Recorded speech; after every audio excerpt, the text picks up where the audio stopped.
637, Nashville's Morning News on Super Talk 99.7 WTN. Welcome on into Nashville's Morning News. Matthew Hurt is joining us on the Super Talk Newsmaker Hotline. And Matthew, as always, grassroots political analyst. How are you doing this morning, Matt?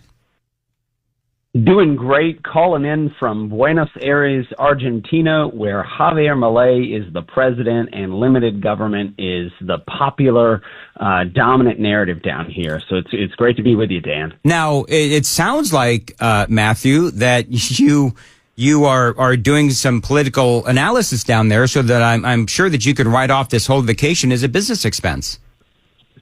You know, it's pretty exciting. I just happened to come down here for a little bit of vacation before Christmas, but there also is a global gathering of conservative leaders, right-of-center leaders, who are here this week. I was in meetings all day yesterday. I'll be in today, and they're sharing ideas of what works. We heard from Javier Milei's digital media strategist yesterday about how the president communicates, breaks through the fake news down here. And it is really exciting to see the overlap between Milei's strategy in communicating with the people of Argentina and Donald Trump's strategy. Very similar approach to what I would call direct communication with voters and with the people. And that is exactly what Donald Trump did. So, and we can talk about that in a second. I want to play a piece of audio for you, though. I don't know if you've seen this. This is Kamala Harris. Now, I just reposted this on X. This is Kamala Harris, and I don't know who exactly it is that she's speaking to. I think it's a bunch of students in Maryland, college students in Maryland. But this is what she had to say. Jeff needs some audio, please. The true test of our commitment is whether, in the face of an obstacle, do we throw up our hands or do we roll up our sleeves? Now, she's nodding her head like she's really proud of what she just said, but it continues. And as we approach... all right. Very profound, Kamala. And I ask you to remember... the context in which you exist. The context by which you exist. Yeah, I did that.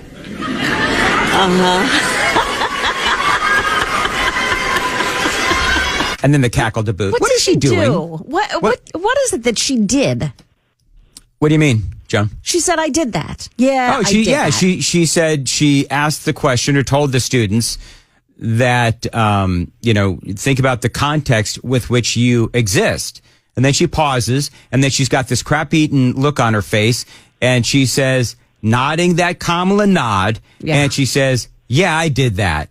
And I don't even understand. I don't get it either. I don't see. I'm having a slow morning, but Matthew Hurt, do you get what the heck she was talking about? These are elementary level communication tactics that she thinks. No, Matthew. This is not element. This is like pre-K. This, you know what I mean? This is like. And she thinks that she's smart, and this delivery is it's condescending. Yeah. And it's not funny. I don't quite understand it. I'm not sure, and this seems to be her lifelong communication strategy. We see it all the time when she's on stage or speaking to a group like this.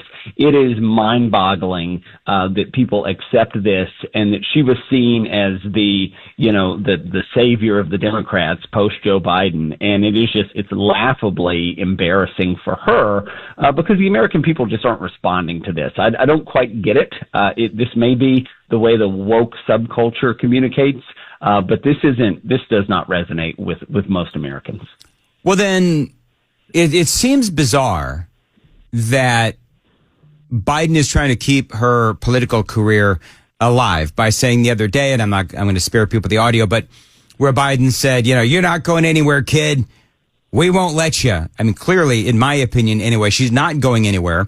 You have people that are saying that Kamala Harris is gunning for one of two things: governor of California or running again in 2028, right? So that's what they're saying, is that she's going to run for president again.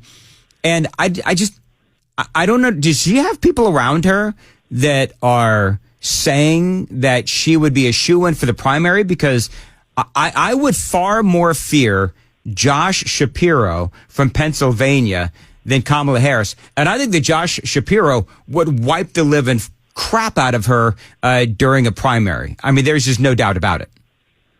Well, Joe Biden did this to himself and to the Democratic Party. He said, I'm going to select a black woman to be my vice president. So they've selected on the grievance hierarchy one of the highest levels of demographic individuals. And so any other option is racist and sexist. So the Democrats aren't able to break out of this of the grievance hierarchy, and so they can't select a white man. They can't select someone like Josh Shapiro because it would be a rejection of the DEI strategy that they've taken, that Joe Biden took in selecting Kamala Harris, and he selected in doing all of, proposing all of the judges that he's proposed. And so they've boxed themselves into a corner, and they're unable to select someone who is more competent and more qualified because Kamala Harris checks all of these other boxes. Matthew Hurt is joining us, and he is our grassroots political analyst. And there's a lot going on in Washington, D.C., whether we're talking about the drones, whether we're talking about the Republicans and the Democrats supposedly trying to work together on a few things. One of the what I thought was interesting, Trump had that press conference the other day. And one of the things that I liked that I said, basically, it was an hour and 10 minutes of everything that I liked. But one of the things that he said is he was asked a question about Republicans in the Senate being primaried if they didn't go along with his cabinet picks. And I liked what Donald Trump said, because what Donald Trump said was, listen, it has nothing to do with me. It has to do with my agenda, basically.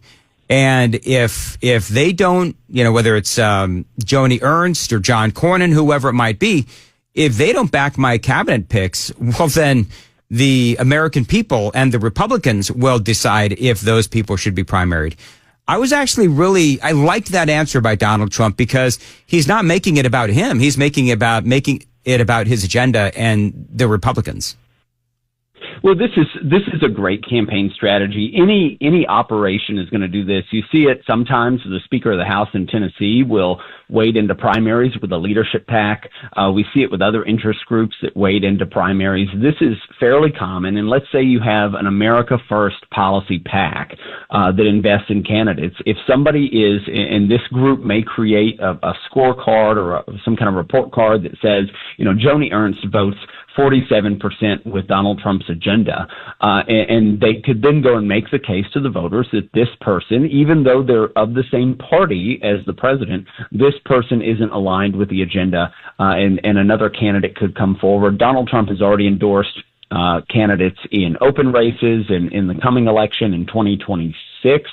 And so this is a broader part of that strategy, and it may be successful. And it may not be successful. It depends on what the voters on the ground in those states react to and respond to, and if Donald Trump was popular in the primary this past year. So it's a good strategy, and it definitely is going to shake up the incumbency rate of Republican senators in particular. 6:45, Nashville's Morning News on Super Talk 99.7. More with Matthew Hurt coming up. Time to check the roads. Thank you very much. 6:46 on Nashville's Morning News. We've got rain in the area. I think, Joan, it's last time we reported it was in Clarksville coming out of Dixon. Probably it's now in making its way across western Tennessee. So be careful. Where's the rain right now, Joan? So I'm looking at it right now. It looks like it's approaching. It's through Dixon now. Okay. It's heading up to the White Bluff area. Well, it's going to be right in Nashville within the hour, if this modeling is correct on this radar. All right. Thank you very much. Joan Jones is on it. Appreciate it. It's 6:47, Nashville's Morning News on WTN. Matthew Hurt is joining us. One of the things that you're hearing people talk about, and these are Republicans that are not necessarily Trump friendly, but they are saying that there is a lot of, and I'm going to air quote this, there's a lot of pressure to back Donald Trump's nominations. I mean, that's normal though, isn't it? Regardless of whether it's Donald Trump or Barack Obama. Not only is it normal, but Ted Cruz, I think said on CNN yesterday or the day before, next to Senator Amy Klobuchar, a Democrat, that Klobuchar had agreed to vote yes on most, if not all, of these nominations, and she sort of chuckled and said that she voted yes on half of them. It is common for the party in power to defer to the president, and it is common for even the Democrats or the party that is not in power, for most of them to go along with it as well. Historically, the president wants to enact an agenda, and he does that by nominating, people to lead departments and in other positions. And it is very common for Republicans and Democrats to give the president deference to allow him to begin to enact his agenda. This isn't something that's a surprise in Washington, but it may be something that the Democrats use, particularly with some of these weak Republicans, to try to peel off a couple of nominees. And we've already seen sort of that horse trading happening over the last several weeks, and we may see it as we head into January. One of the things that I thought was interesting, and I've been talking about this, you've got Donald Trump. We know that Biden has reached an agreement with all of these federal employees so that they can stay home for the next 5 years, work from home in the next 5 years. We also know that Joe Biden, although it depends on whose story you believe, Joe Biden is selling remnants of the wall for pennies on the dollar to make life more difficult for Donald Trump. Part of my question is, you got all these people that are, been talking about the peaceful transfer of power. With Joe Biden doing this, it just doesn't seem like a peaceful transition of power. It seems to me like Joe Biden is trying to sabotage Donald Trump before he even gets into office. In 2016, we saw resistance come from the grassroots on the left. We saw resistance come in the form of the deep state. This is a more sophisticated level. I can guarantee you, and I believe I've said it on this show before, there is a room of attorneys somewhere in the White House or the executive office of the president that are coming up with any and all strategies to undo or to complicate the president-elect's imminent move into the White House. And this is another one of those. It is a high level of sophistication, I think, much different than people taking to the streets and protesting. But this is a Saul Alinsky style tactic that the left is going to try to do everything they can to ensure that Donald Trump fumbles out of the gate on January 20th. One of the things, and we'll leave it with this last question, but one of the things that we have been talking about is the fact that the Democrats, got a whole bunch of these Democrats saying that they're going to boycott Donald Trump's inauguration. My 2 cents on that would be, well, this is obviously part of the resistance. And what really worries me, and you just talked about it, is what's happening behind the scenes. I mean, do you see the entire Democrat apparatus as working against Donald Trump? And that would include, how can we try to impeach him? How can we utilize lawfare while he's still in office and so forth? It's very likely. What most concerns me and what would most impact listeners to this program and other kinds of programs like this across the country is that the inauguration is an official act. It's not a campaign act. It is, and tickets to the inauguration are dispensed to the American people through congressional offices, senators and members of Congress. My member of Congress is a Democrat. My 2 senators are Democrats, and it is very complicated, nearly impossible to even request tickets to the inauguration from these Democratic members of Congress. So not only are the Democrats potentially boycotting the inauguration, but they may be hindering their constituents from participating in this official act, and that's unconscionable. It is, but it's also something that we've come to expect from the Democrats. And as always, Matthew Hurt, thank you for joining us. And Matthew, how can people find you on the socials?